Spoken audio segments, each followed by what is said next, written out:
इस वीडियो के माध्यम से मैं हूं आपका भाई चंदन एक बार पुनः इस वीडियो में प्रेजेंट हो चुका हूं। मेरे प्यारे सिस्टर ब्रदर, इस वीडियो को आप लोग गौर से देखिएगा क्योंकि आप लोगों के लिए बहुत ही बेहतरीन टॉपिक को कलेक्ट किया हूं और पूरी जानकारी आपको दूंगा। सबसे पहले दोस्तों, इस वीडियो में मैं जो बात करूंगा बीटीएससी का जो ट्यूटर पोस्टों के लिए जो वैकेंसी यहाँ पर जारी किया गया है उसके रिलेटेड संपूर्ण जानकारी। काउंसलिंग कब होगा, ये इंपॉर्टेंट बात है। काउंसलिंग में कितने कैंडिडेटों को बुलाए जाएंगे ये जानना जरूरी है। और दोस्तों, इसके बाद कौन कौन से डॉक्यूमेंट लगेंगे, कब तक लिस्ट आएंगे, पूरी कंप्लीट जानकारी आपको इस वीडियो में हम देने वाला हूं। सबसे पहले यहां से जानकारी हम लेंगे कि इस वैकेंसी के लिए टोटल सीट कितना है वो देख लेते हैं, ये जानना जरूरी है। तो टोटल सीट की संख्या 216 है, आप लोग जानते भी होंगे। और ये 216 सीटों के लिए ऑनलाइन आवेदन लिया गया और ऑब्जेक्शन जो लिए जा रहे थे अभी आप लोग 3-4 रोज पहले तक, तो ऑब्जेक्शन लेने की जो प्रक्रिया था वो संपूर्ण रूप से यहाँ पर ख़त्म हो चुका। अब दोस्तों यहाँ पर हम जो बात करेंगे कि ये 216 कैंडिडेटों के लिए काउंसलिंग कब होगा। काउंसलिंग दोस्तों जनवरी के अंत तक ले लिया जाएगा, जनवरी के अंत तक काउंसलिंग संपूर्ण रूप से कंप्लीट हो जाएगा। ये जानकारी अभी आ रही है। ये जानकारी दोस्तों बिहार के जो पेपर है प्रभात खबर के माध्यम से भी जानकारी दिया गया कि ट्विटर की जो काउंसलिंग है वो सबसे पहले लिए जाएंगे, फिर ओटी टेक्नीशियन का, ईसीजी टेक्नीशियन का, उसके बाद जो और निकला हुआ एक्सरे टेक्नीशियन, एएनएम, इन सारी चीज़ों की काउंसलिंग लिया जाना है। और ट्विटर का जो काउंसलिंग है वो ट्विटर वाले की काउंसलिंग जनवरी के अंत तक ले लिए जाएंगे। तो ये बात आप लोग समझ गए। अब इसमें हम लोग बात करते हैं कि ये जो 216 सीट है इनके लिए कितने कैंडिडेटों को बुलाए जाएंगे। तो इससे 3 से गुना कर दीजिए। अगर 3 से गुना करिएगा तो इसमें हो जाएगा 648। तो यानी कि 648 कैंडिडेटों को यहाँ पर काउंसलिंग के लिए बुलाए जाएंगे।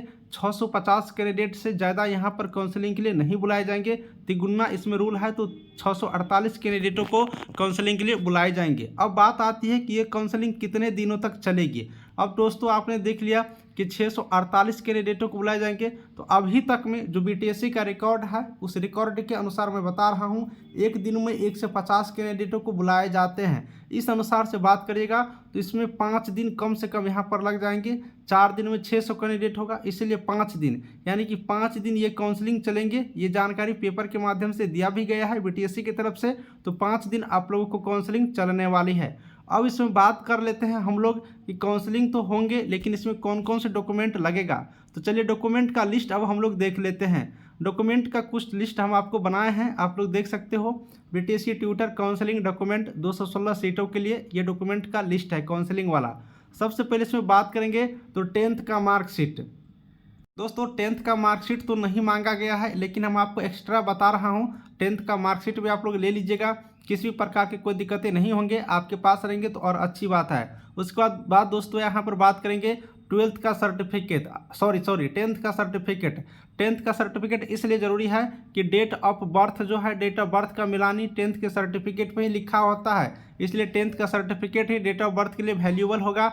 इसलिए 10th का सर्टिफिकेट आप लोग को देना जरूरी है। उसके बाद बात करेंगे तो बीएससी नर्सिंग का मार्कशीट आपके पास होना जरूरी है।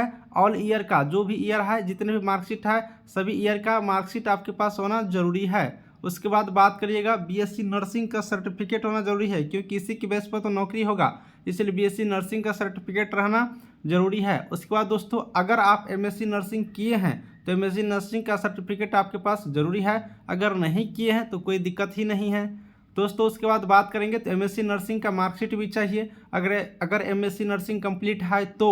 उसके बाद बात करिएगा caste certificate and residential certificate. अब बात कर लो दोस्तों कास्ट सर्टिफिकेट और रेसिडेंशियल सर्टिफिकेट बिहार राज्य के सभी जो निवासी हैं, सभी अस्थायी निवासी को रेसिडेंशियल सर्टिफिकेट, आवासीय प्रमाण पत्र लगेंगे। अब ये कास्ट सर्टिफिकेट की मैं बात कर लेता हूँ तो कास्ट सर्टिफिकेट जो एससी कैटेगरी के हैं या फिर एसटी कैटेगरी के हैं, सिर्फ 2 ही कैंडिडेट को जाति प्रमाण पत्र यहाँ पर लगते हैं। तो ये जाति प्रमाण पत्र को आप लोग के पास होना जरूरी है। उसके बाद दोस्तों यहाँ पर बात कर लेते हैं एनसीएल। ये एनसीएल जो है BC1 कैटेगरी और BC2 कैटेगरी के जो कैंडिडेट हैं उसको यहाँ पर ज़रूरत पड़ेगा।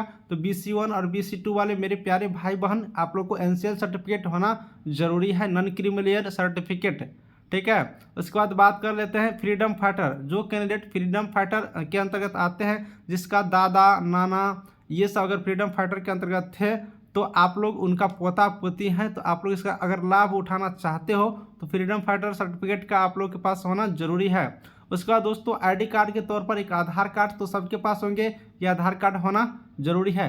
अब फोटो 6 पीस ले लीजिएगा, वही फ़ोटो होना चाहिए जो फ़ोटो आपने ऑनलाइन करने टाइम में सबमिट किया था। तो ये 6 फ़ोटो आप लोगों को यहाँ पर ज़रूरत पड़ेंगे। अब बात कर लेते हैं फॉर्म का। ऑनलाइन प्रिंट आउट वाला फॉर्म आपके पास होना ज़रूरी है। जो आपने ट्विटर के लिए ऑनलाइन अप्लाई किया था तो वो फॉर्म आपने प्रिंट आउट किए होंगे, तो वो फॉर्म आपके पास होना ज़रूरी है।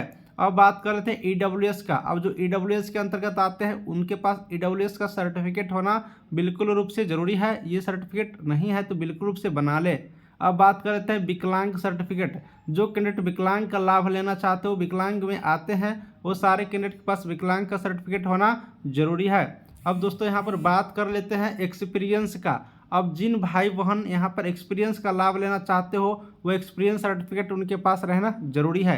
इसके साथ ही मेरे प्यारे सिस्टर ब्रदर, एक्सपीरियंस सर्टिफिकेट के साथ ही आपको एक और यहाँ पर मैं ऐड करूँगा 16 नंबर में। एक्सपीरियंस वाले के लिए आप लोग के पास सैलरी स्लिप, ठीक है, सैलरी स्लिप आपके पास होना ज़रूरी है। एटलीस्ट 6 महीने का सैलरी स्लिप मांगे जाएंगे, आप लोग देख लीजिएगा जब नोटिस आएंगे, सैलरी स्लिप आप लोग के पास होना ज़रूरी है।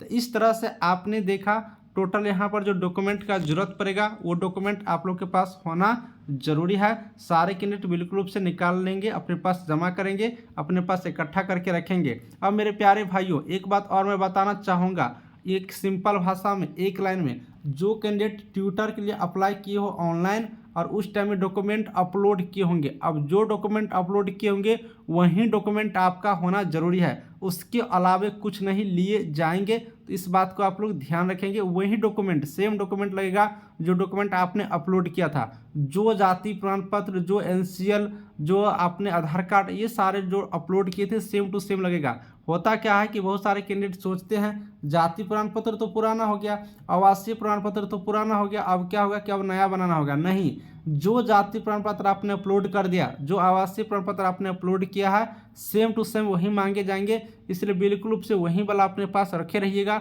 वहीं आप लोग को यहाँ पर वैल्यूएबल होंगे। तो ये चीज़ आप लोग के पास जानना जरूरी है। तो आपने पूरी कंप्लीट जानकारी यहाँ से देख लिया। इसके अलावा दोस्तों कोई जानकारी लेनी हो, कोई छूट गया होगा तो टेलीग्राम ग्रुप का लिंक डिस्क्रिप्शन में, वहाँ से ज्वाइन कर ले, वहाँ से भी संपूर्ण जानकारी ले सकते हो और हमसे पूछ भी सकते हो। मेरे प्यारे भाइयों अगर आपको इससे भी ज़्यादा और जानकारी चाहिए तो कमेंट करिएगा, उसका जवाब आपके पास तुरंत हम सेंड कर देंगे। और दोस्तों यहाँ पर 4800 ग्रेड पे है इसका, अब लेवल 7 पे हम आपको पूरी कंप्लीट जानकारी देंगे सैलरी से रिलेटेड। लेवल स्तर यहाँ पर बात करेगा तो लेवल स्तर यहाँ पर 8 है और साथ में पुनरीक्षित वेतन के अनुसार से तो पूरी सैलरी भी हम आपको जानकारी दे देंगे कि इन हैंड सैलरी आप लोग को कितने मिलेंगे, आपको हाउस रेंट कितने मिलते हैं, DA TA सारा चीज़ बता देंगे नेक्स्ट वीडियो में, क्योंकि सैलरी पर एक वीडियो स्पेशल बनेगा। तो इस वीडियो को दोस्तों यहीं पर ख़त्म करते हैं और जानकारी के लिए टेलीग्राम ग्रुप ज्वाइन करिएगा और चैनल को बिल्कुल रूप से सब्सक्राइब करिएगा। Thank you.